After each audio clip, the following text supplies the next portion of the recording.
नमस्कार, आप देख रहे हैं बिग बाइट लाइव और आपके साथ में विजेंद्र सोलंकी। अक्सर बड़े प्रदेश में भाषा, रहन सहन, रीति, संस्कृति और क्षेत्रीय विषमताओं के आधार पर विभाजन देखा गया है। जैसे पंजाब से हरियाणा, बिहार से झारखंड, मध्य प्रदेश से छत्तीसगढ़ बन चुके हैं।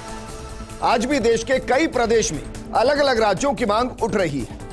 राजस्थान में भी उठ रही है। आदिवासी अंचल से जुड़े मध्य प्रदेश, गुजरात और राजस्थान के हिस्सों को मिलाकर भील प्रदेश की मांग काफी पुरानी, तो हनुमानगढ़, गंगानगर के साथ 13 जिलों को मिलाकर सीमा प्रदेश की मांग भी राजस्थान में उठती रही। लेकिन आज सवाल अलग प्रदेश की मांग के साथ प्रदेश की विभाजन की सोच का नहीं, बल्कि इस विभाजन की सोच के साथ अलग प्रदेश की मांग करने वालों पर उठ रहे सवाल का। बीजेपी के वरिष्ठ नेता, पूर्व विधानसभा अध्यक्ष कैलाश मेघवाल ने कहा कि प्रदेश के आदिवासियों में असंतोष है। राजस्थान के आदिवासियों में नक्सलवाद और माओवाद के बीज पहुंच चुके हैं। इस बयान के बाद न सिर्फ सोशल मीडिया पर कैलाश मेघवाल का विरोध हो रहा है, बल्कि वो ट्रेंड कर रहे हैं। वहीं भील प्रदेश की मांग करने वाले नेता और संगठन कैलाश मेघवाल का जमकर विरोध कर रहे हैं। अब सवाल यह है कि क्या बीजेपी कैलाश मेघवाल के बयान के समर्थन में है या नहीं है, और अगर नक्सलवाद और माओवाद बढ़ रहा है तो क्या कैलाश मेघवाल के पास इसके सबूत हैं, और क्या ये सबूत सरकार के साथ साझा किए गए।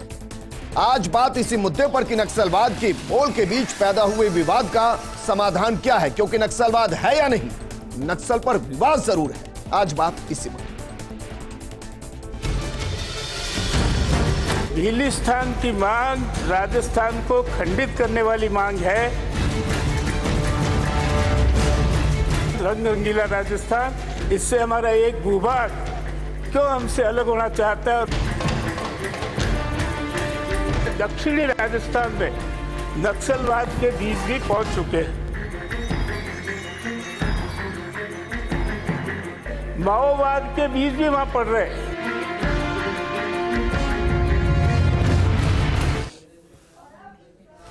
ऐसा नहीं है कि कैलाश मेघवाल ने पहली बार कोई ऐसा विवादित बयान दिया है या इस तरीके के बयान दिए हैं। एक लंबी फहरिस्त है बयानों की, लेकिन इस बयान के पीछे का मकसद क्या है, इस मुद्दे पर बात करने के लिए हमारे साथ मौजूद हैं कांग्रेस नेता स्वर्णिम चतुर्वेदी जी, बीजेपी नेता आशीष चतुर्वेदी जी, बीटीपी के विधायक राजकुमार रोज जी और राजनीतिक विश्लेषक मिथिलेश जैमिनी जी।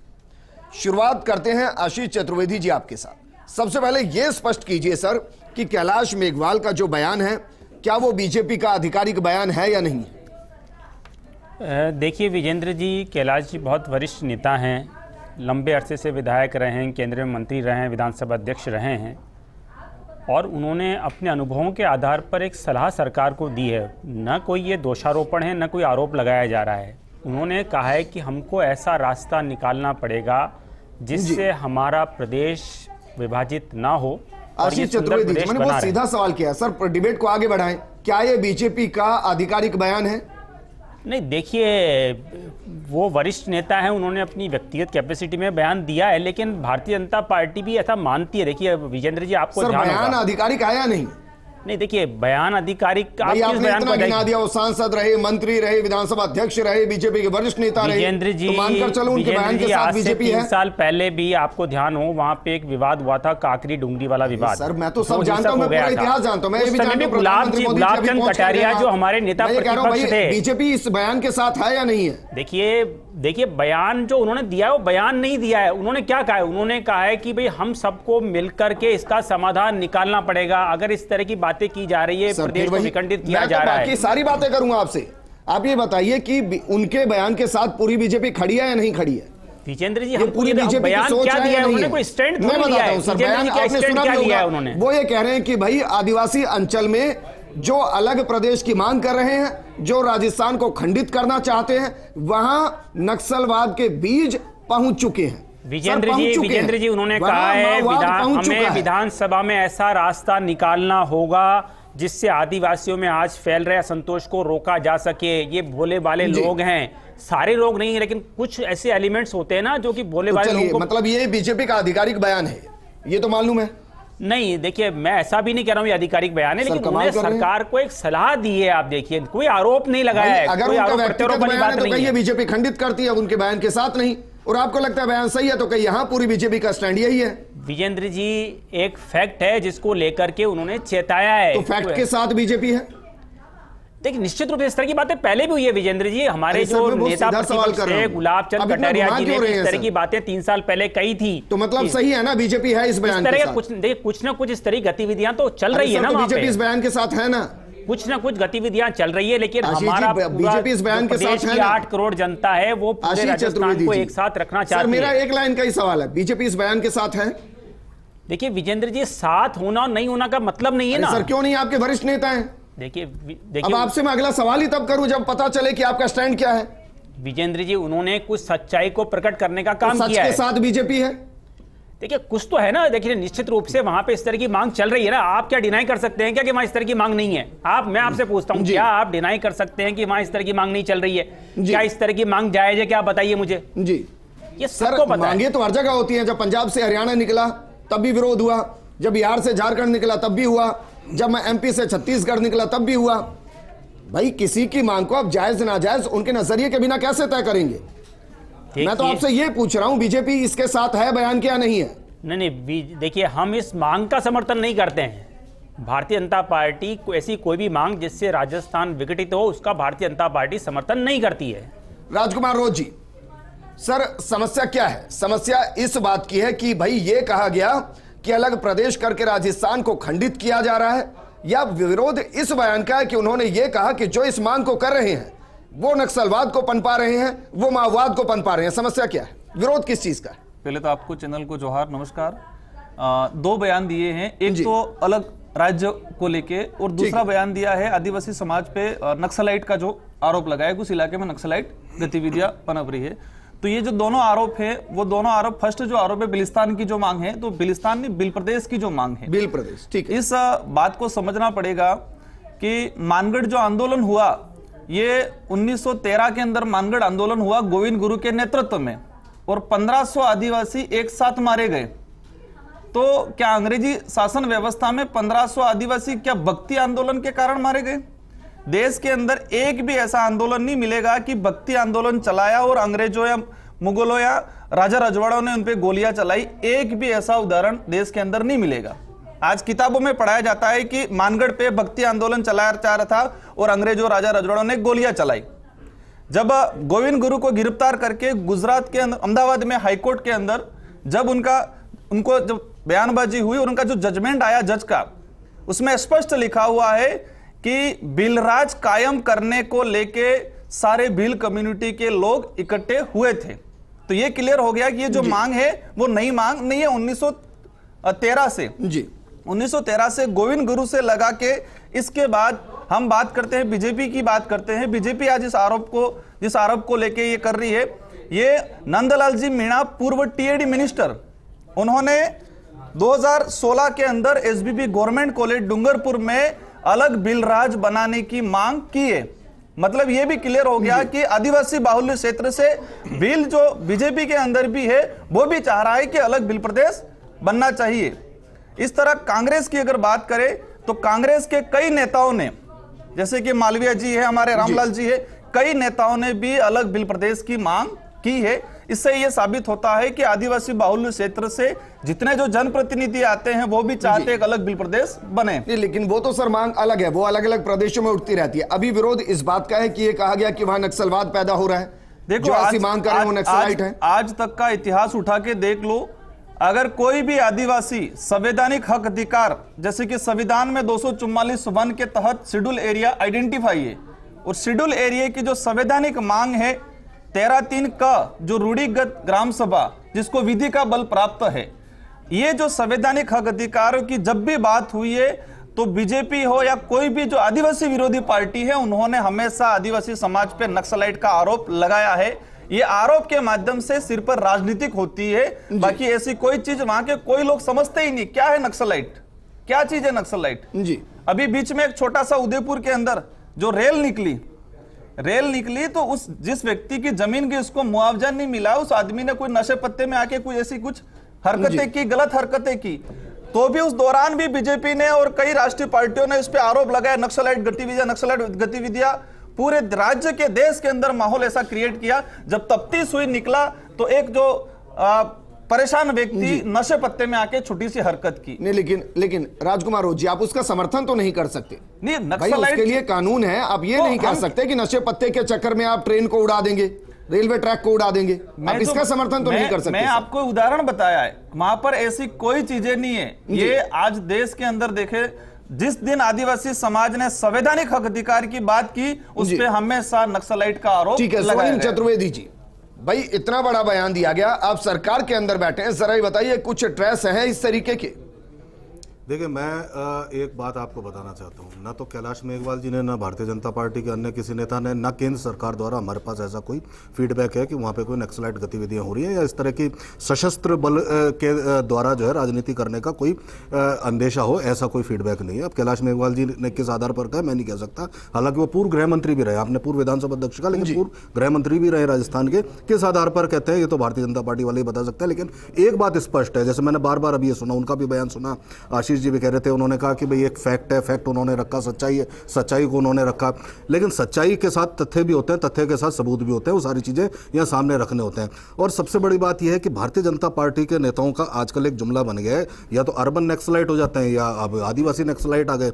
मैं ये जानना चाहता हूँ और ये बताना चाहिए भारतीय जनता पार्टी को कि ये जो भील प्रदेश की मांग है, जिसको भीलिस्तान कह रहे हैं, ये तो मध्य प्रदेश गुजरात में भी है जी, वहाँ के भी लोग हैं। तो किस जगह पे मतलब वो नक्सलाइट गतिविधियां वो पाते हैं? सिर्फ राजस्थान को बदनाम करने के लिए इस तरह की कहें कि यहाँ पे राजस्थान में बीजारोपण हो चुका है, बीज आ चुके हैं, लोग आ चुके हैं, ये कहना गलत है। ये तब तक गलत है जब तक। लेकिन ये बताइए, भील प्रदेश की मांग को आप जायज भी मानते हैं, नहीं मानते? देखिए, मेरे जायज मानने या आपके जायज मानने या नाजायज मानने से कुछ नहीं होता। ये सारी मांगे जो हैं, जो भी प्रदेश बनते हैं, वो प्रदेश एक प्रक्रिया से बनते हैं। ये सिर्फ राजस्थान की बात नहीं है, ये गुजरात भी है, गुजरात के अलावा मध्य प्रदेश भी है। जो भी होगा ये केंद्र सरकार को निर्णय लेना, जो वो ले, लोगों से मिलकर के या कंसेंसस करा के, जैसे भी होता है, जो प्रक्रिया होती है वो एक अलग बात है। नहीं, लेकिन आपको लगता है कि अलग से होना चाहिए? देखिए, अब ये तो वहां के लोग बता सकते हैं। मैं इसलिए कह रहा हूं क्योंकि आपके भी एक नेता हैं सुरेश चौधरी जी, वो अलग से सीमा प्रदेश की मांग करते हैं। वो कह रहे हैं कि हनुमानगढ़, गंगानगर समेत 13 जिलों को मिला दीजिए, सीमा प्रदेश बना दीजिए। मैं आपको एक ही चीज कह रहा हूँ विजयन जी, जो भी जहाँ का निवासी है वो अपने क्षेत्र की कुछ भी मांग करे, मांग करना अलग चीज है, उस पर निर्णय होना, क्योंकि वो प्रक्रिया का प्रश्न है, वो होना एक अलग चीज है। इसलिए मेरा और आपका इस पर निर्णय लेना या यहाँ बहस करना जायज नहीं है। लेकिन यहाँ बहस हो चुकी है। आपको लग रहा है कि जो बयान दिया गया है उस बयान के कुछ राजनीतिक मायने? हालांकि मैं देख रहा हूं कि बीते 10 या 15 दिन में अर्जुन मेघवाल, कैलाश मेघवाल जी के कई बयान आ चुके हैं और ये अलग अलग बयान है। उन्होंने हाल ही में कहा था कि भाई एससी के जो लोग हैं उनको पार्टियां सही स्थान नहीं देती। अब कमाल की बात यह है कि खुद जो विधानसभा अध्यक्ष रह चुके हैं वो इस तरीके का बयान देते हैं, अब ये बयान दे रहे हैं। कोई खास वजह होगी इसके पीछे? कैलाश मेघवाल जी की अगर तमाम बयानों की स्टडी करें, जब से गुलाब चंद कटारिया जी असम के राज्यपाल बने हैं, शुरू से भी देख लें तो उन्होंने वसुंधरा जी की तारीफ की कि मेरे कोरोना काल में ध्यान रखा, अशोक गहलोत जी की तारीफ की, डोटासरा जी की तारीफ की। लेकिन एक दौर था जब उन्होंने वसुंधरा जी के लिए कहा था कि झूठे हैं इनके जयकारे, इन्होंने हजारों करोड़ डकारे। तो इसके बाद जो दलित वाला मामला है उस पर भी बोले कि आज कुएं से पानी नहीं भरा जाता, ये भरा जाता। इसके विपरीत कांग्रेस के एक विधायक है, खंडार से आते हैं, अशोक भैरवा, 4 बार जीते हैं। वो कहते हैं मैंने आज तक इनटॉलरेंस फील नहीं किया, मैं दूसरी जातियों का सम्मान करता हूं, वो मेरा सम्मान करते हैं और मैं जीत के आता हूं। अब आप 89 ईयर के हो गए हैं, राजनीतिक रूप से मैच्योर हो गए। कांग्रेस के तो राष्ट्रीय अध्यक्ष ही उनके दलित समाज से हैं, लेकिन हालात क्या है, 2013 में एक भी एससी समुदाय से एमएलए नहीं जीत पाया था। तो और 2018 में जब सचिन पायलट आए तो 20 एमएलए जीते, 4 एमएलए एससी के मिनिस्टर हैं। लेकिन दिक्कत क्या है कि कांग्रेस में भी आज कोई दलितों की आवाज उठाने वाला कोई लीडर नहीं है। आप एक और नोटिस निकला है जो पुलिस महानिदेशालय से मानव अधिकार आयोग के जो है किशन साय उन्होंने निकाला 10 मार्च का, उस नोटिस को पढ़िए। उस नोटिस में उन्होंने साफ लिखा है तमाम एसपीज को कि कुछ जो दुकानें हैं उन पर बाल काटने में वाल्मीकि समाज और अन्य जातियों के साथ भेदभाव होता है, एसपी उसकी निगरानी करे। दबंगों द्वारा दलित से घोड़ी उतारने के सबसे अधिक मामले राजस्थान में, और जो एनसीआरबी के आंकड़े हैं उसके हिसाब से 48% दलितों पर अत्याचार राजस्थान में बढ़ा है। तो मामला तो है, अब उसको वो जो सियासी रंग देके वो भाषा बोल रहे हैं कि मंदिरों में भेदभाव होता है। लेकिन गजब की बात तो सर ये है कि फिर तो सपोर्ट में आने चाहिए। कहा यह जा रहा है कि नक्सल के बीज पनप रहे हैं, देखिए माओवाद के बीज पनप रहे हैं। ये किरोड़ी लाल और कैलाश मेघवाल दोनों की राशि एक है, और कैलाश मेघवाल जी भी बीजेपी के लिए बार बार प्रॉब्लम क्रिएट करते हैं। किरोड़ी लाल जी जो करते हैं वो आपको पता ही है, चाहे सतीश पूनिया जी के खिलाफ नारेबाजी हो, चाहे सतीश पूनिया जी के लिए उन्होंने जब घाट की गुणी के बाहर धरना दिया तो उनके खिलाफ बयान दिया। तो ये तमाम चीजें, ऐसे ही मेघवाल जी हैं, विधानसभा में चिट्ठी कांड करते हैं। वो विधानसभा में उन्होंने कभी सतीश पूनिया जी को अपना नेता नहीं माना, ये सबको पता है कि उन्होंने कभी उनको प्रदेशाध्यक्ष माना ही नहीं। तो ये अपनी किस्म की राजनीति करने वाले व्यक्तिनिष्ठ राजनेता हैं। तो इनके बयानों को मैं मानता हूं व्यक्तिनिष्ठ ही माना जाए।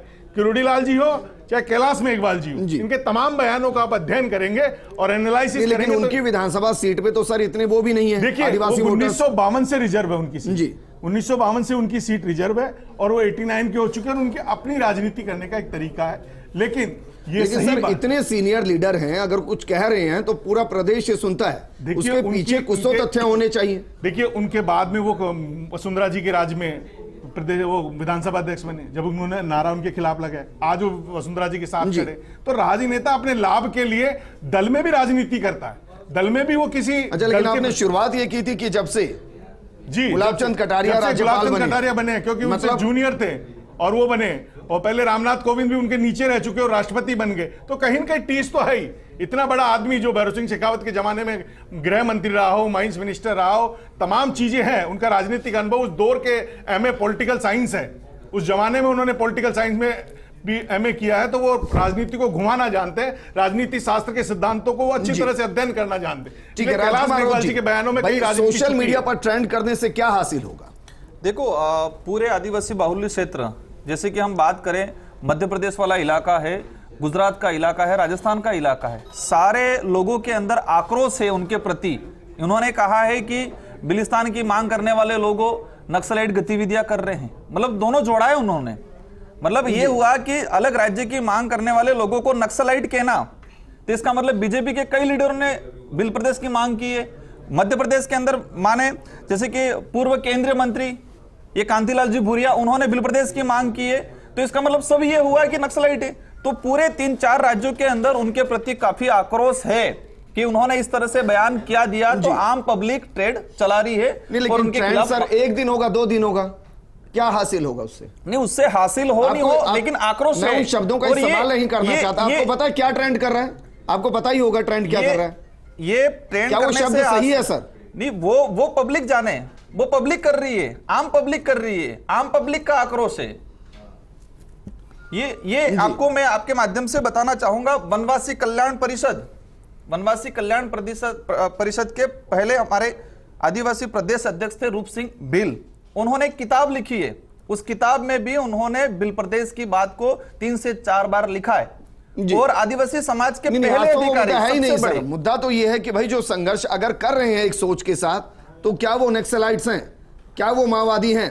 आज तो सवाल वैसे ही है मेरा। पहले ये क्लियर करे नक्सलाइट क्या है, बीजेपी ये परिभाषित करे। आशीष जी पहले तो क्लियर कीजिए और फिर ये बताइए। सर ये स्वर्णिम जी ने अच्छा सवाल किया कि भाई क्या राजस्थान का जो आदिवासी इलाका है, क्या वहीं माओवाद और नक्सल के बीज पनप रहे हैं?